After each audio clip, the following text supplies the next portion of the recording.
طبعا أشكر نيافة الحبر الجليل الأنبا كيرلس أسقف مدح الملائكة اللي أتى من مصر خصيصا عشان يحضر معانا مناسبة الاحتفال اليوم، وده يشير إلى محبة نيافته وقداسة البابا. وعلى فكرة شوفوا كل القصص اللي نيافته حكاها، تخيلوا بقى كل المجمع له قصص، المجمع المقدس مجمع الكنيسة آباء الأساقفة، كل واحد من الآباء الأساقفة له ذكريات مع قداسة البابا شنودة زي سيدنا كده. تخيلوا هذا الرجل ازاي عاش حياته من أجل الكل، ترك لمسة وأثر في حياة كل واحد تعامل معه بشكل عجيب يعني. فنيافة الأنبا كيرلس يعني just one example. الكتاب المقدس بيقول اذكروا مرشديكم الذين كلموكم بكلمة الله، انظروا إلى نهاية سيرتهم وتمثلوا بإيمانهم. يبقى ده تعليم كتابي ان احنا نذكر مرشدينا اللي عرفونا كلمة ربنا. فلما نسمع تذكار قداسة البابا شنودة ده نوع من الوفاء والإخلاص والمحبة. الوفاء والإخلاص والمحبة، مش بابانا نحبه في حياته وننساه بعد ما ينتقل، لا.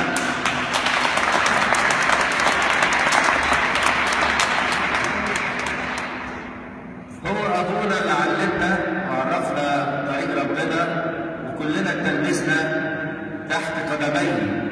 كل المجمع المقدس تقريبا وقت نياحته كان من أولاده اللي هو رسمهم وطارنا أو أساقفة، كلنا بما فينا قداسة البابا باباديوس، ربنا يطيل حياته بالكنيسة.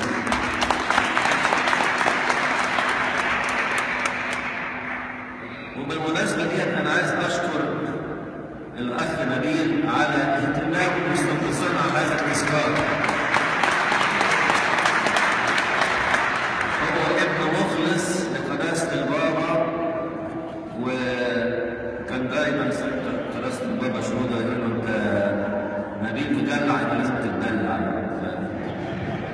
فهو عشان كده أخذ حب كبير من البابا شنودة، فهو مش قادر ينسى هذا الحب، وبيتعب كتير ان هو يرتب التذكار ده، ربنا يعوضه. وكل اللي بيحضر من اجل حبه. كل واحد فيكم حاضر النهارده عشان جاي بيحب البابا شنودة، وكلنا استفدنا منه من عظاته ومن حياته. وعلى فكره في ناس تعيش بعد ما تنتقل من هذا العالم، يعني في ناس كتير بتعيش وبتموت ومحدش بيفتكرهم بعد ما ماتوا، خلاص أدى رسالة في أثناء حياته لكن محدش يفتكره بعد كده. ولكن أجيال كثيرة سوف تتذكر هذا العملاق الكبير الذي عاش وقاد الكنيسة في نهاية القرن العشرين وبداية القرن الواحد.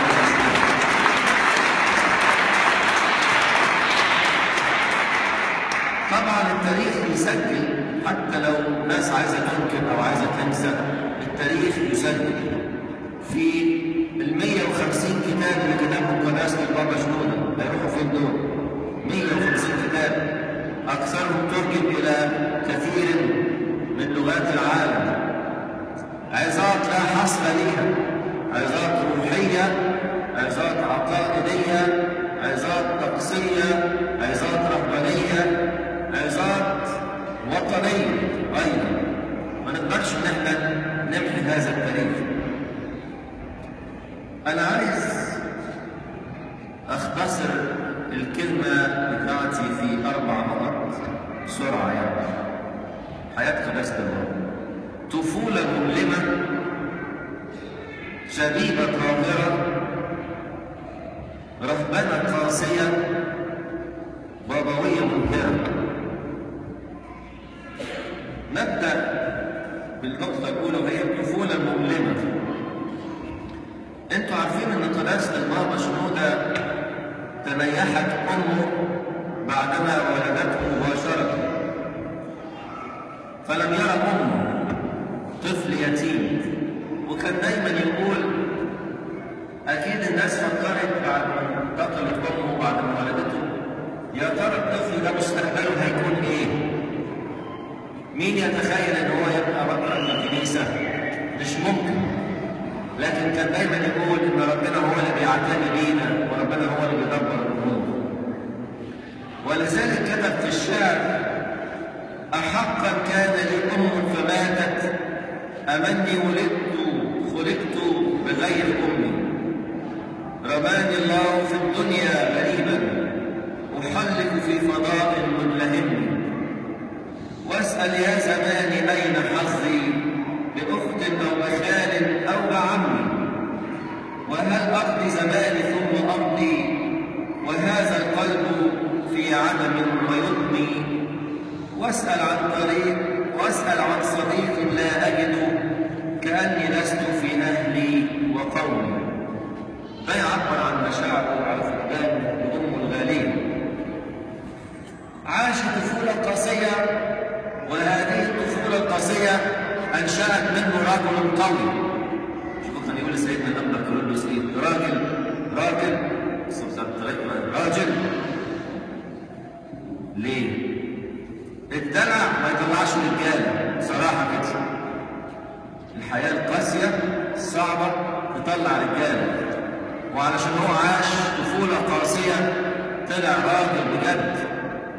كلنا شفنا مواقفه القويه وقد ايه قاد الكنيسه بكل القوه. شبيبه طاهره. يعني ايه شبيبه طاهره؟ يعني انسان طاهر في حياته كشاب، لا يعطي لنفسه اسباب انه يعيش زي الشباب في بعد عن الله. مره واحد زميله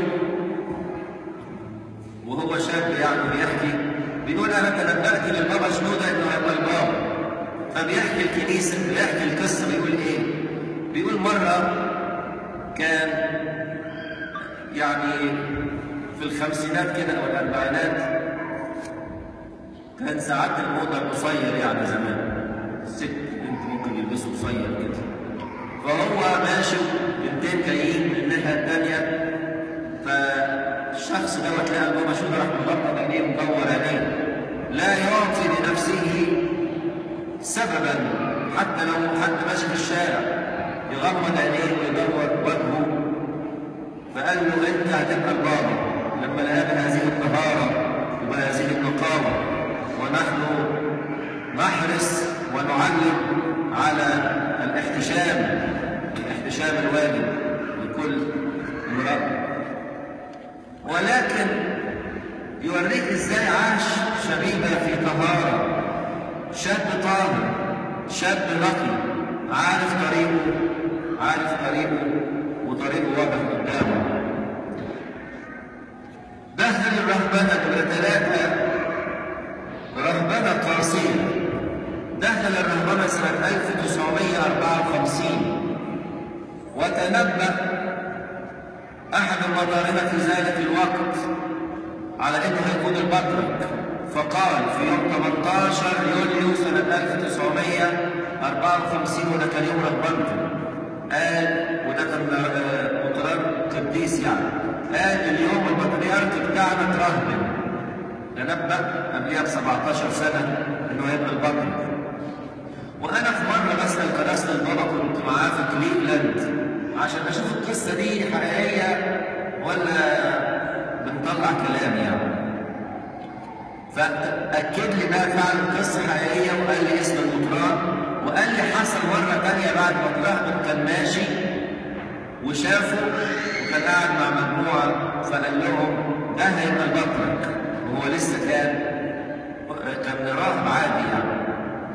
فحبيت يعني عشان نسجل التاريخ، قلت له يا سيدنا الكلام دوت عرفته بعد ما بقيت بطرك ولا قبل ما بقيت بطرك؟ قال لي انت عايز تعرف كل اسراري، وما حبش يقول لي، لكن اكد القصه. وده يورينا ان اختياره اختيار سمائي، اختيار الهي سمائي. والا ازاي هذا المطران القديس ربنا اعلن ليه ما بين كل الرهبان ان ده اللي يبقى البطرك؟ اختيار الهي، اختيار سمائي. لكن عاش رهبنه قاسيه لدرجه ان اللي كان بيزوره كان يقول شفنا عينة من رهبنة القرن الرابع، شفنا عينة من رهبان القرن الرابع، لأنه ما كانش مدلع في رهبنته، لكن كان قاسي وشديد في رهبنته. آخر حاجة بابوية مبهرة، وفترة الخدمة سواء كانت الأسقفية أم البابوية كانت 50 سنة من الزمن. عطاء لمدة نصف قرن للكنيسة، نصف قرن، 50 سنة يعطي ويخدم بكل حب وبكل أمانة. كان قداسة البابا له الهيبة الإلهية، لما تقعد معاه تحبه وتهابه في نفس الوقت. يعني ممكن شخص تحبه لأن مش حاسس فيه بالهيبة، وممكن شخص تهابه أو تخاف منه لأنه شديد وقاسي. لكن من الصعب جدا أن يجمع شخص بين الأمرين، الحب والمهابة. كنا نحب جدا زياراته ونحب نقضي معاه وقت ونحب نشوفه، وطول ما هو قاعد معانا مش عايزينه يمشي، لكن في نفس الوقت تهابه جدا وتخاف منه. لو عمل كده اهو زي ما سيدنا قال كده ايه، تلاقي نفسك اترعشت. انا كنت احيانا بعد الناس تمشي وكنت اخش مع القلايه جوه، وده كانت احلى الاوقات. ممكن نقضي ساعات مع بعض لوحدينا، اساله اسئله في الكتاب المقدس، في التاريخ، في اللاهوت، في اي حاجه، او نشوف شغل مع بعض. كنت افضل واقف قدامه بالساعات، مش قادر اقعد، مستحيل كنت اقعد قدامه ابدا، لدرجه كانت ساعات لازم عليا ان انا اقعد اقول له اختي يا سيدنا انا مرتاح مش تعبان. له هيبه، له هيبه الهيه، ورجال الله يعطيهم الله هذه الهيبه والمحبه في نفس الوقت. انجازات قداسه البابا شنودة لا تحصى، كلنا عايشين في هذه البركات. النهارده لما استلم الكنيسه سنه 71 كان في كنيستين فقط في امريكا، واحده في نيوجيرسي وواحده في لوس انجلوس، دلوقتي مئات الكنائس. كل ده بسبب صلواته وارشاداته وتعاليمه.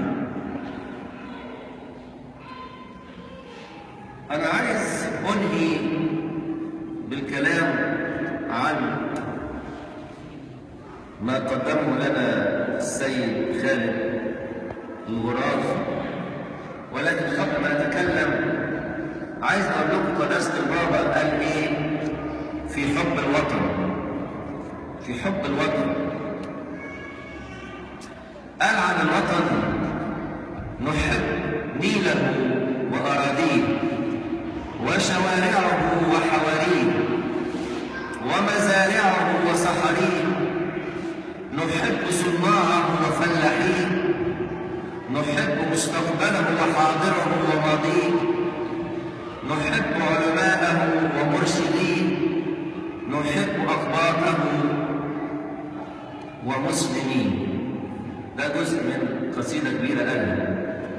وقال أيضا في حب مصر: نحن نحب هذا الوطن، نحب ترابه وماءه وتاريخه وأمجاده وحاضره وماضيه ومستقبله المجيد بإذن الله. أنا عجبتني كلمة المجيد بإذن الله. يعني هو كان شايف إن في شوية كده، لأن لما بيتكلم عن المستقبل المجيد فإذا هو بالروح شايف إن في حاجات مش قد كده، لكن شايف برضه بروح النبوة إن في مستقبل مجيد، وده اللي عايزين نتكلم فيه. ومستقبله المجيد بإذن الله. بيقول: في كل مرة كنت أسافر إلى الخارج كنت أعد الأيام الباقية حتى أرجع إلى هذا الوطن المحبوب، وكان هذا الوطن ولا يزال نشتاق إليه كما يشتاق الرضيع إلى حضن أمه.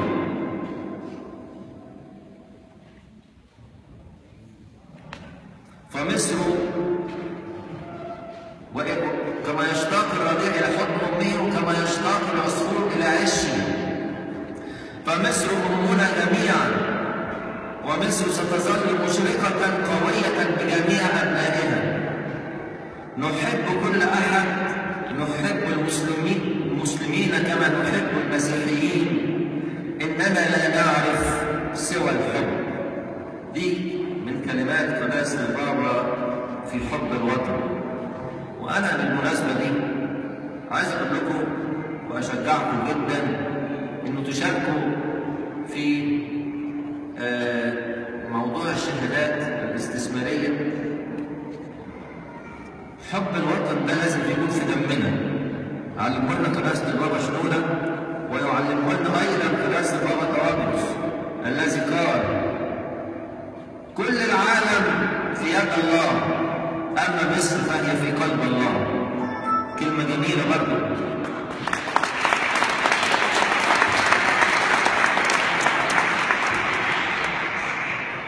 وطبعا مواقف قداسة البابا طوابرس الوطنية واضحة لينا جميعا. ده وطننا، دي بلدنا.